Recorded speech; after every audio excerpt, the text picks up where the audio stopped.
biggest lessons you learned as a beginning farmer? Venus Corriveau shares hers on this episode of Food, Flowers, and Fun.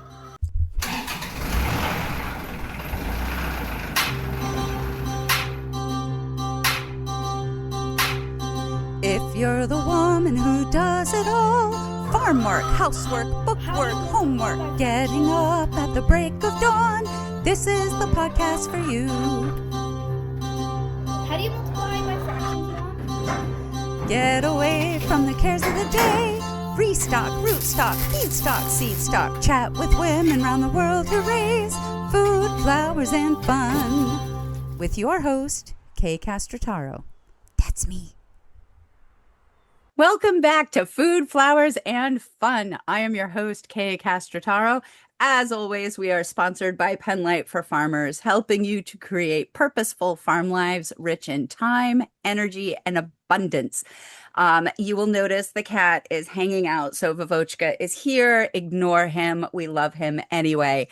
But our real guest for today is Venus Corriveau of Little Dipper Farm. You're going to love her. Venus, welcome. How are you today? Pretty good, pretty good. Yeah, it's raining outside, so I feel calmer. I don't know, something about the rain makes me feel less chaotic. Well, it has been nearly 100 because you're in Connecticut, I'm in Rhode Island, so our temperature is pretty similar at this time of year. And it's been kind of brutal. And so a day or two of rain with the temperature dropping into the 60s has been very welcome, at least on my end of the screen. So introduce us to yourself, Venus. Tell us who you are, how you got into this crazy life that we call farming, and what you're doing now, which is so exciting and full of transformation. Like you mentioned, I'm Venus Corriveau. My wife and I purchased a farm in Brooklyn, Connecticut in 2021. And we actually only moved here full time last July. And before then, we were commuting back and forth. I think our vision for the property has, it started as something and it's turning into its own thing. And it's, all pretty magical and a lot of work. And, at the end of the day, incredible. All those things work together. Right. And I guess I have a little experience farming. I worked on a farm in north of Boston, a little organic, well, not a little, pretty big organic farm called Hutchins Farm. Yeah. And that's sort of where I started thinking about food outside of a grocery store. And it was a great experience.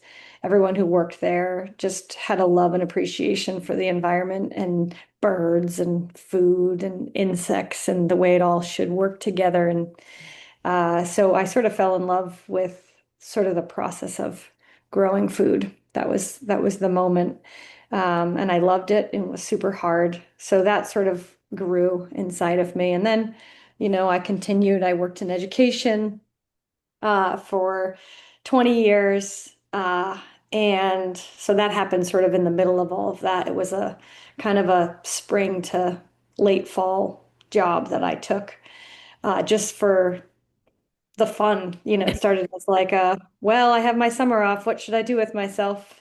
Yeah, that is one of the perks of being a teacher, says the former teacher who worked another job I worked a part-time job the entire time I was teaching because the income was so low. So working at the Arabian training stable on the weekends was much more fun than working at McDonald's from 6 to close on the weekends. But yeah, I actually did a ton of weird but things. I gotta say, I found fun things about McDonald's too. So yeah. Well, I worked for a different side mason. of produce. Like I did it all. Like the mason was really hard. Did that for 2 summers. That was incredible. And I just wanted to learn. And I waitressed and I worked in little cafes and, as a manager, really young. So I got to do a lot of different things. But the farming, that was something that gave me something I didn't expect. So fast forward years later, we got married, and then we had some kids, and then COVID happened. And COVID was, for most people, sort of like shook your world. I was a new mom. Mm. Thankfully, I didn't deal it wasn't too difficult like with postpartum, but having a tiny baby and feeling like I was all of a sudden in like this cell was really hard. Yeah. So that's Um, really interesting because my kids were older when COVID happened. They were already in elementary school. And interestingly enough, this is the first time I've really thought about the impact of COVID on like that new mom stage because you really do rely on people around you. Like you need a support system when you're a new mom. And my support system was both exactly what I needed and maybe not as extensive as some people would have needed. Um, but I'm thinking about even things as simple as like your mom coming down to spend time with you to help watch the baby. And that really was not encouraged when we were in COVID. no. Like we were told not to go visit our family members. We were told to keep masks and you've got this brand new baby and I mean, in your home, of course, you're snuggling your baby and everything, but that sense of being really isolated in addition to the isolation of a new mom where you choose to be isolated kind of to cocoon Yeah. a little bit but that you don't have a choice Right. It like wasn't even like if two even or if you need to three. even if you need Yeah. to it's like you're not going anywhere and nobody's coming to save you you know Right. And it was new. It was like oh my first yeah child. yeah Um, And so I think that sort of started to grow something inside of me. We are very community oriented. Our neighborhood in Boston, I still text and say, "Hey guys, I'm coming through. Who's around?" oh And they yeah pop in for a dinner or a sleepover or a dinner, whatever. sure Super close. So that was something that shook us in a way that we didn't expect. And then, we sort of had our eye out on real estate for my mother, which is why we were seeing things come up. And then this place like popped up on the market. And this is a crazy story, but my wife would always ask me to drive by this place. Like it's really special. Like it's up on a yeah hill. It's a beautiful barn that was built in the 1840s with this house across the street that was built in the 1700s. It's Mm. older than America. And it's got these like rolling hills with stone walls lining the road yeah and these trees. And it's just beautiful. yeah the quintessential New England farm Yeah, place yeah exactly. And so she used to ask me to like drive that way because it's kind of a cut through to my mom's house when we'd visit. yeah So she's like, "Oh my God, that place is for sale." And we're like, "What?" And so we just got a bunch of our friends together and some flew from, different parts of the country and we ascended on the property and, met the realtor and talked about a business plan and talked about farming the land. We had a friend who had experience farming who had offered to come and get things started for us. Because it wasn't something I was like, oh yeah, I'm going to be a farmer. Like even at Well, that point, that's I was still wondering hadn't when that crossed was my going to come mind. up because in the screening you were like, yeah, I never really intended to be a farmer. Like this wasn't even though I had that very fun growing experience on that summer, Yeah. like it was beautiful and inspiring and no, that was not going to be me. And, Yeah, yeah. So, yeah, exactly. So we sort of like put all the things together and we were like, we have two older kids from my wife's first marriage, and they're much older. So we had to sort of wait till the last one finished high school before we could actually get here full time. But it was always like in the cards. So we got here and she just finished her freshman year at Trinity.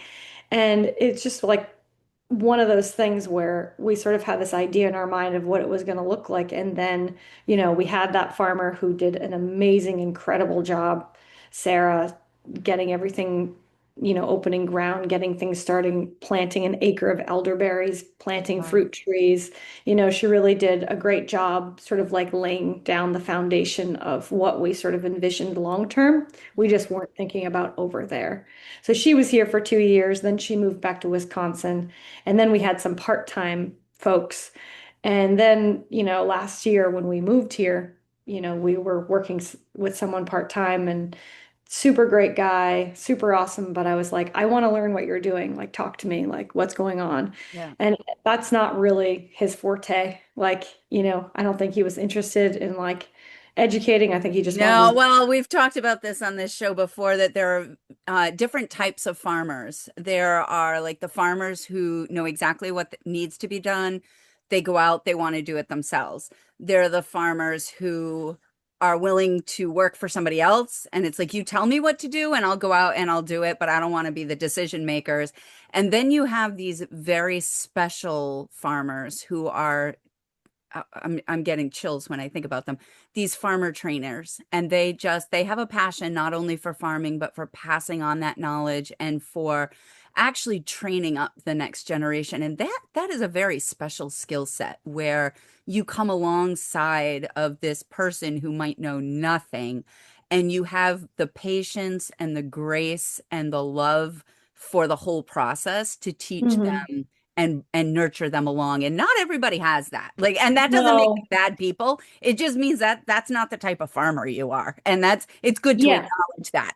Like, Yeah. So we need then, all types. yeah, I know, I agree. And I've met some really great people who really, understand and have deep knowledge of all sorts of things regarding to farming, and they've been great resources for me. But Yeah, we're in season, so it's hard for them to sort of give that time when they're managing their own stuff. exactly. But I'm definitely not afraid to pick up the phone or send an email to a farm that I think has some interesting things going on, and just ask. That's I'm like, great. I'm willing to come and work with you for the day. You can have my labor, and I just Yep. want to talk to you and, understand what's happening in this Yep. process. So I've done that a few times, and that's worked out really well. Um, and I've met a lot of great people through that process. And it's helped me sort of build things here, through the process of working with other farmers. I'm like, hey, wait a second, like farming is very isolating. Like, Mhm. so we were like, why don't we have a farmer's market on the farm, invite farmers, have them come out, they can meet each other. It's like a 3 hour thing. It's in the evening, it's once a month. Yeah. And it really, like the last one we had, really did sort of embody that vision that I wanted. It was, no pay to play. They're not paying to come here and do it. I Yep. just wanted them to come to this beautiful place and sell their stuff. So we did all the marketing. We served dinner, we served drinks. The mocktail cocktail highlighted something from our garden. And I just saw the mingling happening, and I saw that, and it made me really happy. Yeah. They all did really well, and I don't know, it was just exactly what I sort of like envisioned wanting to see. Right. Yeah. I'd So like to continue I'm to hearing all of the build community, but those. also that everybody benefits beyond just the community because community is central to our successes as humans, but especially as farmers. I think that one thing that comes up on this show over and over again is the farmer saying you got to find your community, and you either find an existing community or you build your own, but without that community, you're not going to make it long term. And that Right. there are social scientists who are working on the mental health of farmers, and that's what they're starting to realize is the big issue is that the farming culture and the farming community that used to be such a part of American life, and not just America, they're noticing it in Europe as well. It's just not the same anymore because so many people are out of agriculture that shared understanding of what ag means isn't there. And so you have to really work harder to build it, but building it makes all the difference. So I'm so excited that you had that experience where it did work well and it wasn't like farmers came and they're like, well, I came and I had a good time, but I lost money or, to Yeah. be able to come have a good time and make some money. That's really what every farmer wants to do on their farm. So, Yeah. And I think, you think about all the things you can teach people and just all the things that people have because of the journey in their own life. And I think that's something Lori and I have is, a level of, hospitality, but like in the sense that we genuinely believe in what you're saying around community. Like yeah. we don't feel like we could be anything without building that and having that here. And I think that number one, people are just wanting to be a part of communities. Like Yeah. they're really craving it. And like we see just, just like the other night we had a show and people came out and like people are thanking us for like creating the opportunity to have the thing here, Yeah. right? Like all of our dinners, like our farm dinners, it's like you come in and you're going to sit next to someone that you don't know. And that's really cool. And How like, exciting. the Yeah. night gets started, and then by the time the night is over, you see people that didn't know each other hugging, shaking hands, so nice to meet you. Maybe I'll see you at the next one, or, and I love that. Yeah. Like, that just brings all the joy. Yeah. So So, talk to me a little bit about what the original vision for the farm was, because um I hear where the vision is developing and this, developing of community, especially between farmers, but also between farmers and customers is kind of what I'm hearing as well, because with the yeah. farmers market, it's a two-way street. Um, is this the original vision you had when you started with the farm, or did you have something So, else in mind, and are you still moving towards that original goal, or are you pivoting, as one of our guests has said? She doesn't like transitioning. She likes the word pivot. yeah, 'Cause it's a little bit more like we are the queens. I say we are the queens of pivoting and redirecting. We've done it a bunch of redirecting. times. I I like that think one.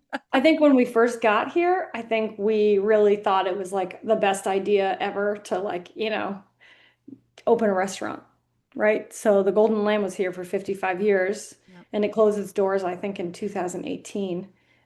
So I think that is something that we thought, and financially we had to figure out how we're going to like make this work, right? So there were Mhm. a bunch of different ways in which it all would come together.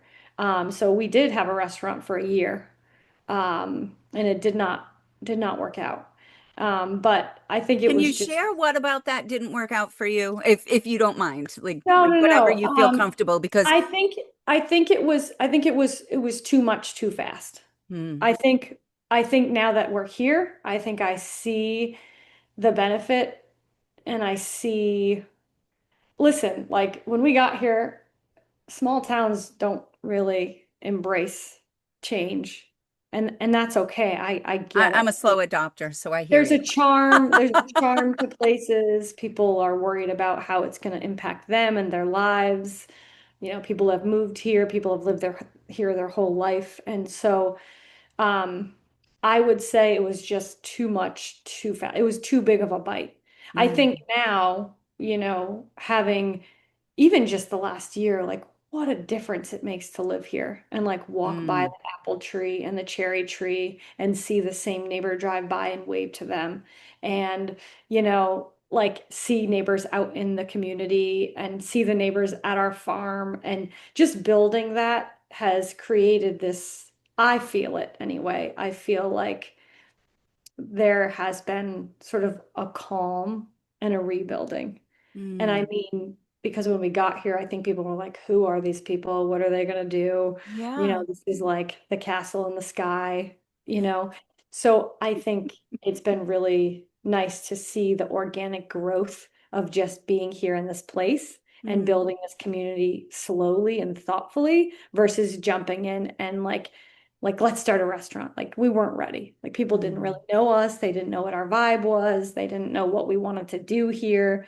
Right. So I would say that that's the answer to that question. Yeah, well, no, I think that's a beautiful response, because there is something, especially in New England, there is something off-putting about the wealthy outsiders who come in and they summer here, or they like have their second home here. And especially, I live down by the beaches.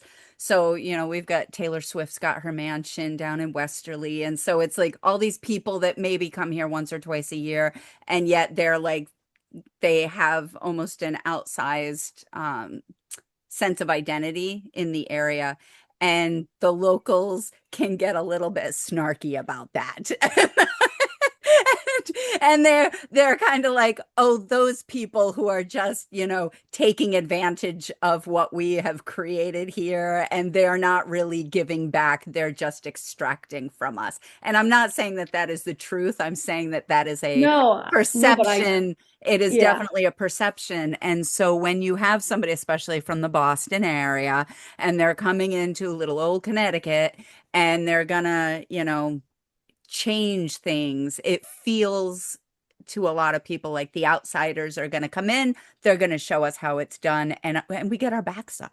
We're just like, don't come in here and tell me what we're going to do because you think you know what's going on here because you don't know, honey. And that's yeah, just, I'm afraid that's some of the New England thing. But yeah. I Well, think what you're saying about yeah, embedding in the community really is important because there are things about the community you don't understand until you live there. And there are relationships that cannot be developed from a distance. And so you might do the exact same business plan, but if you're doing it from an insider perspective as opposed to an outsider perspective, you're gonna have a totally completely changes. different Yeah, experience. And I think that's important for people to realize because, we're a very mobile culture, and a lot of farmers coming into agriculture are like you. They are not three, four, five generations in the area. They are, even if they're buying an existing farm and maybe they have farming knowledge from a prior prior iteration of themselves, they're newcomers, and there is an automatic resistance to that in most places. And so to understand that you kind of have to get to know each other first, I think that's a very valuable perspective. yeah. And I think one of the things that's happened that I feel different about since we've been here is that I think when we got here and we started to build something, I felt like the folks that I was seeing were outside of the local area. So they were like, oh, Mm. what's that thing over there? Let's go and check it out. And what I've seen in the last year is just like, I don't know if you know this, but I grew up 20 minutes from here. Oh, I didn't know that. Key. So, Right. So so I lived isn't in that Boston for funny that you can be a native but be perceived as an outsider because you're not coming, like you moved away? I think one of the things that's important about that is I think until I was here and people were seeing that I was here, I don't even think people were really paying attention to who the people were, No, right? no, So they one of don't. the things that I was just going to say in the last year, the people I noticed coming weren't, I didn't recognize them. I wasn't running into people that I knew very often. And now I'm running into people that I knew pretty often. So I see that being here and I see that building something organically, thoughtfully, carefully, thoughtfully, Yeah. like it makes a difference, So what right? are some of those thoughtful things? Like I love that you've used that word a few times. So tell me what that's looked like, that what the shift is, you think, that from coming in and having the big dream to that transition to a thoughtful approach. Because I would believe that you were very thoughtful before you came, like you thought about it, you planned it. But what's 100%. the difference between thinking about something and being thoughtful? The difference is that we had people doing the things for us and saying, this is what we need. This is what I want you. This is the tour that we have coming up that I'd like you to take. Now we do it all. I do the wedding tours. I am Mm, at every farm to table dinner. I shake everyone's hand. I greet everybody. I am at every single thing that we do, yeah. whether it's the weekend market that's open from 9 to 1, or it's a music concert that we had on Friday night where we sold 140 tickets. Mm. Like it's the fact that we are here and we are You're the face of your own business now. exactly. And I know that sounds like insane, but that is the No. difference. That is the difference between, it's like the implementation of your own vision and doing it yourself versus having somebody else do it for you, It's right? it's a trust factor because now people see that you have skin in the game. Because if you've got other people doing everything for you, they're especially in the agricultural community, we really want to see that people know how to get their hands dirty. Like it's not enough to have like the knowledge of things. Like we want to see that people and I think it's probably true in other industries as well, but I think agriculture is so much more visceral in a lot of ways. And so we really just want to trust that the people who are in charge are actually people who know how to get the work done too, because it's very different to tell somebody, "Oh, go do that." And if Mhm. you've never done that, you don't really know what it's like. Well, You may think you know what it's like, but it's a whole different experience between go lead this tour and actually going and leading the tour, says the mhm. woman who did lots and lots of farm tours. So that leads me to like the farming aspect, right? So we'll go Yes, back to that because I know you asked me about that. And sure. that's what happened last summer. I was here a little bit more, kind of came in the middle of the season. I was paying attention. I wanted to like really learn. I wanted to like touch things. I wanted to harvest. I remembered a lot of things that I had done, but there's a lot to it, right? Like Yeah. it's not like my one like season in on this Made you organic an farm expert. gave me like, I mean, it gave me something very special, Yeah. but there is, There's always it's there is gonna take a always long more time. to learn, Venus. There is always more to No, learn. and I love that. Well, I think that's the teacher sponge, like Mhm. youthful something inside of me that I hope never goes away. Yeah. But that's what led me to this season. I was like, you know what? I don't know what I'm doing, but I know that I need to know what I'm doing. Right? And the only way that I'm going to learn is just by making a bunch of mistakes, doing the best that I can, trying not to lose my mind, like just making some goals, trying to get there, and, communicating with other people that know what they're doing as best as I can. And that is what I'm doing. And I've made a ton of mistakes.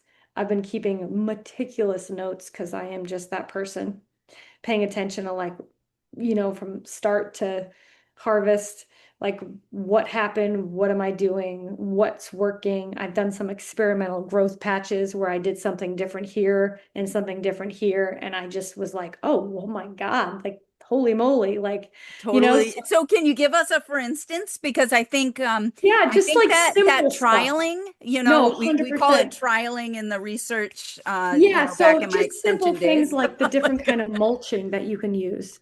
Like, it took me a second to, I got a tilther and just tilting, compost into certain beds.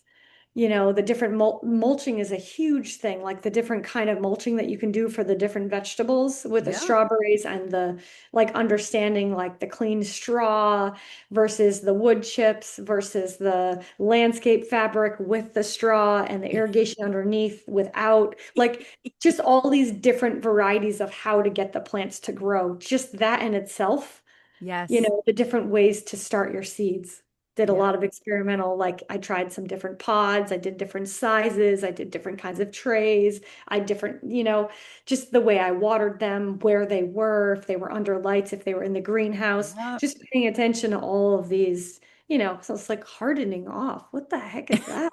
Wait a minute, don't they just go outside and then they're fine? I mean, it makes sense. Everything I'm learning, I mean, for the most part, there's a few things Well, I'm no, like, it makes sense after you know it, but it also exactly. makes perfect sense that you would not know it. This is what I notice about farming all the time is that there are so many things that those of us who have been doing it for a long time, we just know. And we just assume that everybody knows it. And of Right. course, it's common sense. My dad used to tell me all the time, you don't have common sense. And my therapists are like, what are you talking about? You have a ton of common sense. I'm like, but what my dad considers common sense is actually not common sense. It's inherited knowledge. And Right. it's been passed on so early that we don't even realize it's been passed on. We Yeah. just It's think just part that of we you. were born with it, but we Yeah. weren't. And so things like hardening off, where we're like, oh yeah, well, we take those plants out and we put them outside, but then we bring them in at night for a couple of days and we do that and we don't even ask why. We just do it because that's what you do. But if nobody's ever told you that's what you do and you put them in the ground and all of a sudden you get a frost and they're dead and you're like, well, Now hardening off makes sense because they need to adjust to the cold nights, but I didn't know that. You know? No, and that was that, yeah, and that's what happened. And then all of a sudden I'm like coddling my cabbages and like, like I'm like My calling poor them my babies. babies. Like when the broccoli grew, like I took all these like I was just like just over the moon. Like these little tiny things are such big things for someone who's never done it before. Yeah. Right? You talk about like knowledge and like how you know these certain things. I'm so excited because next year when I start from the beginning, You already there's going to know be it. things that I just know now, right? And that's super exciting. And I know it doesn't mean I know everything. I know that. But just that I have a couple of But things. there are more things that you know now than you knew at the beginning of the Oh, year. there's way more. There's way more. And so have you found certain systems like in your trialing of, and one season is interesting because the results of one season could be very different than like if you end up Yes. with a dry season, what works really well in a dry season might be the kiss of death in a wet season. So, again, all of this learning, it's never a one-time thing, but is there something that you've come out of this year with that you say, Yes. oh, one definite change for next year is going to be X? Yeah. So and it's not like my typical thinking. I wasn't thinking because typically just as a general way of being for me, it's like I never like some people just sort of like live in this moment, but I sort of have this moment and I do live in it. I do feel like I practice being present, but in the sense of I think about like the long-term effect of things in my life, but I wasn't really able to understand how to do that with seeds, right? So like Mm. for me, it was like, okay, I'm starting this thing, I'm starting this thing, I'm starting this thing, I'm starting this thing, I'm starting this thing. And so for me, like understanding to pay attention to all that information on the back of the packet can actually be super helpful. And I don't mean to sound silly. It's just like No, for me, it was just like I'm starting, I'm starting, I'm starting, I'm starting. And then to be able to like understand, like I actually have to pay attention to I have to all of the maintain once I've started it, now I can't ever turn my back on it. Like I right. And especially that's so with basic. the It's well, basic, but it's that is a big and I lost almost I was in a meeting because I'm not just farming, I'm also managing my venue and I'm a mom of a 4 and a 6-year-old, now 7. So, just also just like a different way to manage things. And you yeah. could just go out. I would go out for the day and I could literally work till like 4 days in a row without eating or paying attention to anything. Like there's just so much to do. And I'm Yeah. not doing that, but my point is like being realistic with yourself, making a list every day of what you want to get done and knowing that you can't do everything. And that's okay. Yeah. Right? So to make sure you're saving time to like, do all of Water the the other. plants. Like there are a few key things. Like I think that prioritizing is what I'm hearing you say, that there are certain things that need to be the priority in a given day. And some days that priority might be getting my kid to their school concert. Like that might be the priority because you know what? The plants are the plants and they're very important. And my 7-year-old is not going to ever forget if I'm late to this event. And I will assure you, your 7-year-old will never forget Yeah. if you're Yeah. late to that event. But like, but so, but and but I there are guess, certain things that have to be done every day. Like every day you've got to go and check and make sure that things are watered. And if right, it's you can't little leave stuff, you things. got to check them in the morning and in the afternoon because Mhm. a lot can change between 7 o'clock in the morning and 2 o'clock in the afternoon on a hot day. Right. So I think, for me, it's like most things in my career, I do like to plan, plan, plan and let it roll out. Right. And farming is not like that because there's so many things that change all the time. Yeah. But at the same time, if I'm aware of the weather, which I've never ever been so in tuned with the environment, it's magical. I love it. and I love it. Like I feel like Oh, it's a it's gift. great when you can smell the snow and smell the rain. I hope And, this for and everyone. mare's tails, like people telling me to watch the mare's tails in the sky. I'm like, that's the single best thing they've ever told me because I'll look up at the sky and I'll tell my kids, yeah, we're gonna have rain tomorrow. And they're like, Mom, the forecast isn't calling for rain. I'm like, well, I don't care what the forecast is saying, but those clouds right there are telling me that we're gonna get rain tomorrow. And then it'll rain. And my kids have started bragging about me like I'm the Like you weather can read. magician or something because I'm like, no, this is just getting in touch with your environment and like the Bible says, be able to read the signs. Like you can read the signs, you can smell it in the air, and it doesn't matter what this silly thing says because you know what? They're not on the ground. They can't smell it. Right. Yeah. So So it yeah, is so a that gift. It's yeah, beautiful. so just planning, thinking about what, just planning, but also knowing that I can't plan, basically. Yes. Um, Oh, so that tension. prioritizing what actually needs to get done versus what I would really like to get done. Um, Yeah. and you know, yeah. Yeah, so let me ask you because as we're talking about this, the venue, you've only glossed over the venue, but one of the big things about your place is that it does do weddings and events, correct?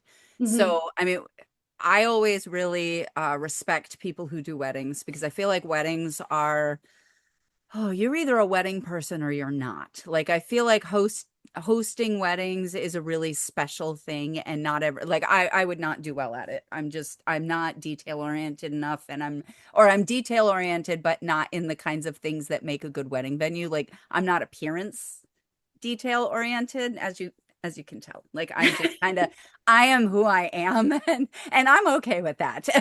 But for a wedding venue, yeah, that's you can't just be okay with the oh, we are who we are, except the spiders in the windows and the dirty glass and the stuff on the floor. That doesn't really fly for most weddings. So what is that like balancing because I'm hearing the weddings, I'm hearing another job. Did I hear that there is a job in addition to the weddings that you do as well? Like, are you working off of the farm as well, or is all the farm business your primary thing right now? All of the farm business is my primary Okay, business. so you've got the weddings, the kids, and the growing of everything, plus Yep. all your special events that are, Yeah. I would The call them a venue, the different venue thing is a lot. altogether.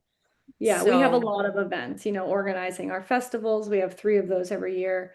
I do a big vendor thing in the winter. So we had like 36 local artisans in our barn. That's a lot of work to organize, figure out how it's gonna fit in, managing food and beverage services. Um, I guess I'm also the bookkeeper. okay, that's a whole nother. I hate that part of being a business Yeah. owner. And I we do. work I with hate the other places paperwork like stuff. we sell our produce to a couple of chefs, to Willie Co-op, Okay. couple places. So I So also there's a run wholesale market. So you've got the retail, the wholesale, the events, the kids, the bookkeeping. the wedding. So Yeah. you are not a unicorn in the fact that an awful lot of farm women are trying to juggle all of those same things and it really is a juggling like which ball gets thrown up in the air and are we just keeping everything from hitting the ground at the same time is kind of my feeling sometimes. So how do you take care of yourself and keep yourself from burning out in the midst of this, acknowledging that you are still kind of early in this kind of juggling because now that you're handling more of the on the ground stuff, I would imagine that puts a higher degree of stress on you. Yeah, it does. And I guess what gets me through, because some days I'm just my brain is done and I'm just, I fall asleep at 8 o'clock and, I'm just done. Yeah. I guess the real answer to that, because there is no fake answer, there's just a real answer, is that I don't plan to do all of those things myself. And I don't necessarily even have to outside of the fact that I have to because I need to understand how they all work, right? Mm. So there's certain things that eventually I'm going to keep doing, and there's certain things that eventually I'm going to have some help doing. right? Yeah. So I can't, there's no way any normal person can maintain this much, I understand that. So, I try to remember to eat and I sleep really well. And, despite it being very exhausting, it brings me a ton of joy that I can't even describe. Yep. So there's that. But, I just hired this year, um, this girl. She's awesome. She goes to the ag high school nearby. And it's been like phenomenal having her here. It's like teaching myself how to let go of some things that don't Mm. necessarily, you know, and also just being really open with her. She's in ag school. She wants to have a farm someday. I'm like, listen, there's going to be things that I don't, and there's no pride issues. Like, let's have a conversation. When you're ready, you want to do a project here for school. Let's talk about that. Like, Yeah.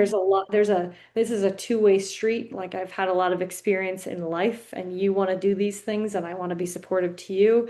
And it is the best thing that's happened to me. Mm, I Like love she's just that. like this young, she's super like motivated, like just, and I think she really appreciates just who I am and where I'm coming from and sort of my goals and my vision. And I actually played softball with her mom in high school. Um, Oh, so there's funny. that. So that's been really good. And, she works part-time with me and it really helps me focus on like some of the brunt stuff, like the scuffle hoeing and the mulching and the deer damage. Like, let's talk about that. Let's mulch these trees. Let's get some poles in the ground. Let's put some fencing around. And she's watching me like sort of figure out some of the things as I'm figuring them out. Yep. And there's some things that I've become better at that I can teach her and there's lots of questions coming from her. And so it's been really amazing, and it makes me super happy to think about how the relationship with her and I is going to evolve and change as she gets older, and how I can be a resource for her, and how she can be a resource for me, right? Right. Oh, I It's, love that. I love that. We often don't think of that as employers. We don't often think about the resource that like we can be a little extractive about our help and be like, "Well, you're here to help me." And yeah, it's more like you're here to do what I tell you to do. Like that's kind of the way we think about it.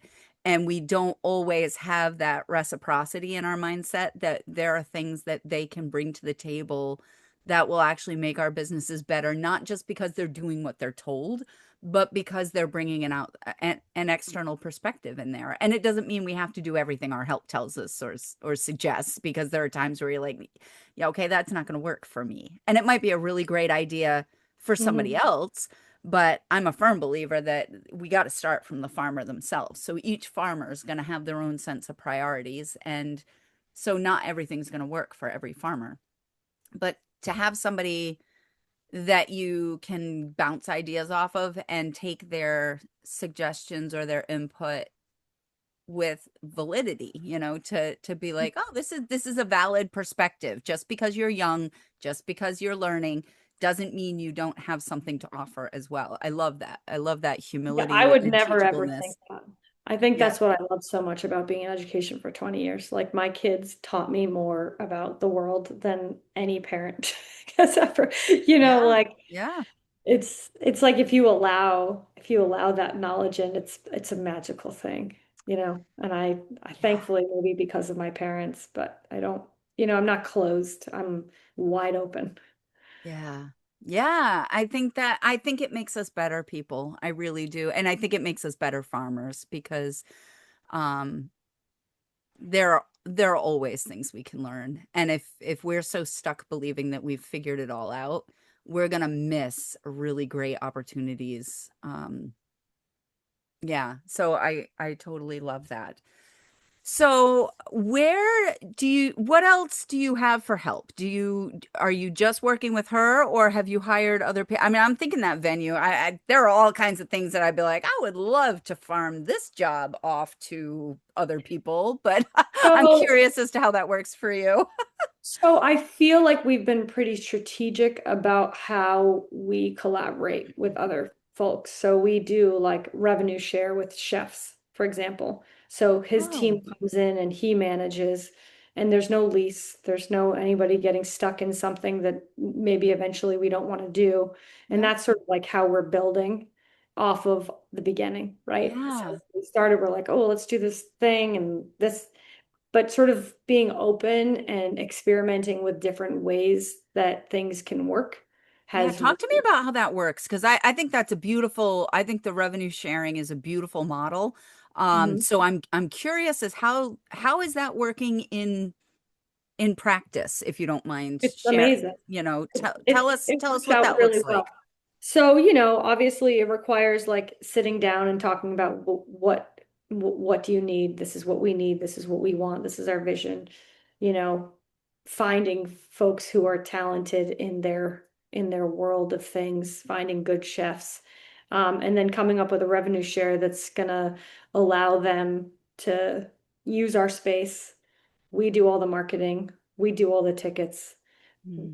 We do that side of things. And then, the big picture, it's just we do a revenue share with well, all of our food and beverages.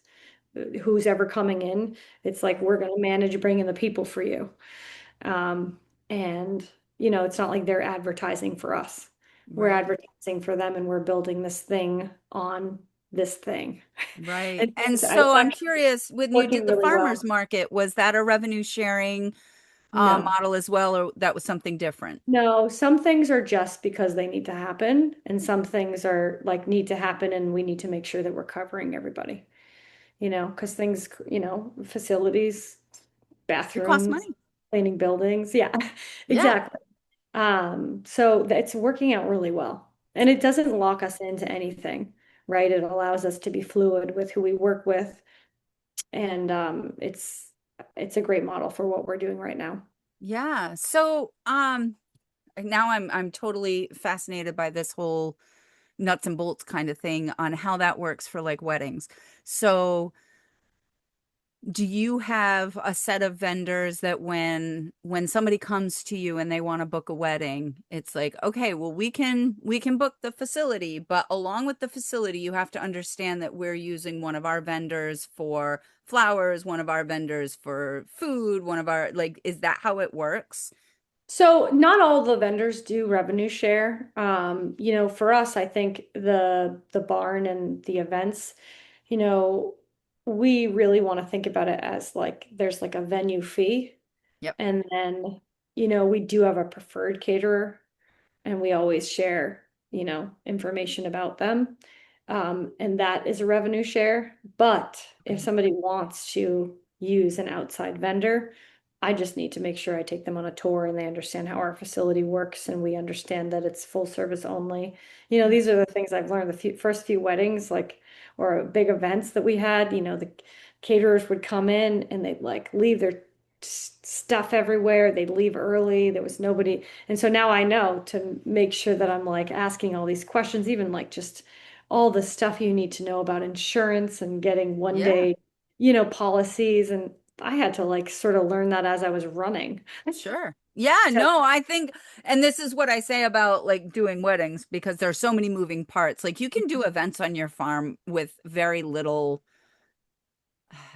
You can jump into doing certain events more easily than weddings. I think as yeah, soon as you start talking weddings, weddings are they are their own beast. And so it's really important to know that. And most people don't know exactly what they're getting into with a wedding until they're in the middle of their first or second or third. And they're like, oh, huh, didn't expect this to happen. Which is just part of being a business owner. So that's not like a failure of no, no, I thought. don't. I mean, that's I, just it's just part of yeah, it being experienced, right? yeah. But I Research think and that's a development. yeah. Research and development. Exactly. And in R&D, we expect there to be failures, and it's okay. I We am just want to very make good. sure that the failure is as small as they can be and that we learn the most we possibly can from each single one of them. My goal. My goal. And that we make different mistakes the next time Yeah, because not to we're do never going the to stop making mistakes. We're just going to hopefully make different ones. So I think that's really beautiful. So I hear a lot of flexibility in in your whole business model, that there are certain things that have to be standard for you, and then there are other places where you can play around with how that looks and what those agreements are. And I think that takes a lot of courage to do that, because it also takes a lot of fluid thinking for you, because I think it puts more work on you, to be honest, because every it means that every event is a little bit more unique. Every setup is going to be a little bit more unique, and that means that there's a higher mental load when you're figuring out, who am I working with, what's that going to look like. I think, as you were talking about having certain vendors that you already know, we do a revenue share. I think once you've agreed on that, it's a lot easier. um but yeah, I just hear lots of flexibility and creativity. And Yeah, we also collaborate like on our farm. Like we have 97 acres in an agricultural easement. okay. And so we have somebody that hays, he has cows. I asked his brother if he wants to put his sheep in our back field because it was growing really tall hay. And I was like, am I going to brush hog this or does somebody want to eat it? So now he's got his 8 sheep behind the barn, Oh, and awesome. you stand on the deck and you can see the sheep all get Oh, up and move cute. around. And we also collaborate with Daigle Farm. They have, I don't know how many meat birds Yes. in our elderberries, so that works out really nice. So I say we're trying to work smarter. We're Yeah. trying to be smarter and not work hard. I don't know It what the is term it is, is but you know the smarter. It term. is smarter, not harder. And it is a model that, again, I think that the community aspect of it, on the one hand, you're getting people to do work for you. I was in a training once, and they talked about the difference between being unproductive, productive, and super productive. And unproductive is when you have a bunch of goals, but the work that you're doing isn't meeting any of those goals. So it might be like boring stuff that you have to do, but it's not stuff that you really care about getting done, and that's considered unproductive. Then you've got productive time, where you're actually working and doing things that are meeting your goals. Yay, you're productive. Then you've got super productive, which is when somebody else is doing the work to help you meet your goals, and you get to do something else, even if it's like go to the beach for the week.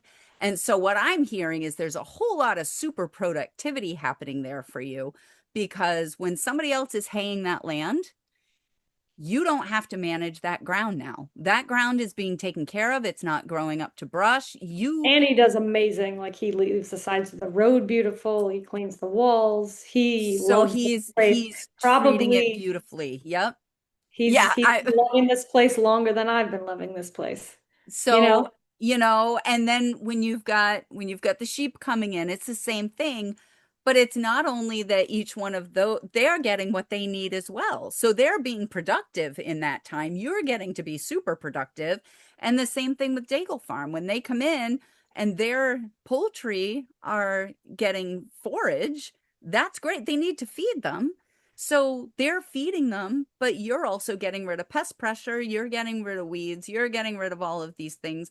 So it is For fertilizing everybody's, our elderberries. there you go. Everybody's benefiting from that. Right. So they don't have to worry about how they're going to get rid of the manure, because the manure is going into your ground, which needs the manure. So it's like, why wouldn't you want to do that? It's Right. a perfect It's a no-brainer. solution. Right. But we don't think about that, because you have to sit down, you have to make the agreements, you've got to make the relationships, because those could be nightmare relationships if you're not carefully managing and making sure that everybody is sharing the same expectations. So, oh, totally loving it. And I am looking at the clock, who is never my friend when I film my podcasts, because yes, I have learned where the 1 hour mark is, but I'm always like, oh, stupid clock. so, so I'm gonna have to wrap us up, but I'm going to wrap us up with the question that I always ask to all my farmers before they leave, which is, if you had one piece of advice that you thought every farmer should know, what would that be? Collaborate. Mm, I Yeah, love just it. collaborate because you can't. you can't do it all. I mean, you can, but you're going to be really tired and you're going to forget to have a little fun. You can't. I would say that you can't successfully do you can't successfully do life if you don't collaborate. And I think for farmers, the more you collaborate with the right people, the more satisfying your farm life is, and the more financially viable I think it is too, because of the reasons we were just talking about. Like, I look at those collaborations. I got to get some goat people or sheep people in my back pasture because it hasn't had horses in years. And I'm like, I got to get somebody in there who just needs some forage. And I'd be like, take it, take it. Hmm. Yeah, good idea. So, Anyone have any hungry goats? thank you so much, Venus. I really have enjoyed this, and I love some of the models that you're working on over there, and I think that things are going to be pretty worth watching in future years with you. So thank you for your time, and Yeah, thank thank you. all of you out there, and we will see you next time on Food, Flowers, and Fun. Bye. How do you multiply by fractions, Mom? Farmworks calling, our show is all done. Goodbye, farewell, so long, adieu. See you next week, same time, same place for Food, Flowers, and Fun. Go in peace. Visit us at www.penlightfarmers.com.